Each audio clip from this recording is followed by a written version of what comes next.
नमस्कार दोस्तों, जैसा कि पिछली वीडियो में मैंने बताया था कि सी प्रोग्राम को इंस्टॉल और रन करना सीखेंगे। अब ये वीडियो क्लास 3 के नेक्स्ट वीडियो में बताएंगे, ठीक है। मैंने सोचा थोड़ा सा कुछ और कॉन्सेप्ट क्लियर कर देते हैं। जो टॉपिक है वेरिएबल और डेटा टाइप्स।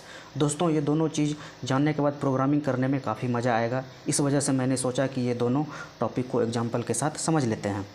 देखिए, जैसा कि हमारे घर के किचन में, रसोई घर में चीनी और मसाले के अलग अलग डिब्बे में रखे जाते हैं, ठीक है। वैसे ही सी प्रोग्राम में डेटा स्टोर करने के लिए वेरिएबल और डेटा टाइप्स की ज़रूरत होती है। आज की इस वीडियो में हम इसी कॉन्सेप्ट को बहुत आसान भाषा में समझेंगे। हम लोग सबसे पहले समझते हैं वेरिएबल क्या होता है। देखिए, वेरिएबल जो है कंप्यूटर की मेमोरी में बनी एक ऐसी जगह या डिब्बा है जहां हम वैल्यू को स्टोर कर सकते हैं, ठीक है। इसका नाम वेरिएबल इसलिए है क्योंकि इसके अंदर रखी हुई वैल्यू समय के साथ बदल सकती है, यानी वेरी कर सकती है, ठीक है। जैसे कि एग्जांपल के लिए, अगर आपकी उम्र आज 20 साल है तो अगले साल 21 होगी, यानी उम्र एक ऐसा डेटा है जो बदलता रहता है, ठीक है। अब डेटा टाइप्स को समझिए, इसी में इंक्लूड करके समझते हैं। देखिए, अब सवाल उठता है कि उस डिब्बे में किस तरह का सामान रखा जाएगा। इसी को हम डेटा टाइप्स कहते हैं। यानी कि हमारा डिब्बा हो गया वेरिएबल और उसके अंदर हम चीनी रखें या हल्दी का पाउडर रखें या मसाला रखें, मसाला कोई भी ETC एक्सेट्रा हो, ठीक है। सी प्रोग्राम के दुनिया में 4 प्रकार के डेटा टाइप्स होते हैं। पहला होता है बेसिक डेटा टाइप्स, दूसरा होता है डिराइव्ड डेटा टाइप्स और तीसरा है वॉइड डेटा टाइप्स और चौथा है यूजर डिफाइंड डेटा टाइप्स। हम लोग बेसिक डेटा टाइप्स के बारे में आज जानेंगे, ठीक है। बेसिक डेटा टाइप्स को तो सिंपली प्रिमिटिव डेटा टाइप्स भी बोलते हैं। इसका दूसरा नाम बेसिक या प्रिमिटिव सेम ही है, ठीक है। सी लैंग्वेज में मुख्य रूप से 3 डेटा टाइप्स हम लोग आज समझते हैं, जो कि यहाँ पे स्क्रीन पे दिया हुआ है हमारा। पहला डेटा टाइप्स हो गया हमारा इंटीजर, उसके बाद दूसरा हो गया फ्लोट और तीसरा हो गया चर यानी कि कैरेक्टर, ठीक है। देखिए, इंटीजर जो होता है बिना दशमलव वाले नंबर होते हैं, ठीक है। जैसे कि एग्जांपल में 10 हो गया, 25 हो गया, -5 हो गया, 17, 28, 20, 35 ETC जो भी हो, ठीक है।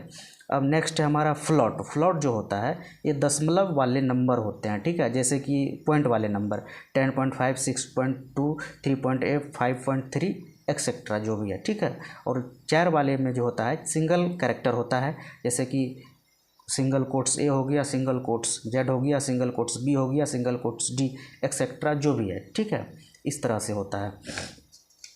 हम लोग इंटरफेस पे कुछ यहाँ पे प्रोग्रामिंग का कोड दिया हुआ है, मैंने टाइप किया हुआ है, आप इसको समझिए।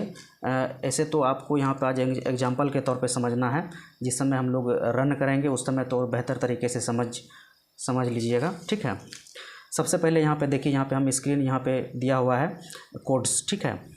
यहाँ हमने सी को बताया कि एज नाम का एक डिब्बा बनाओ जो डेटा रखेगा और उसमें 20 डाल दो, ठीक है।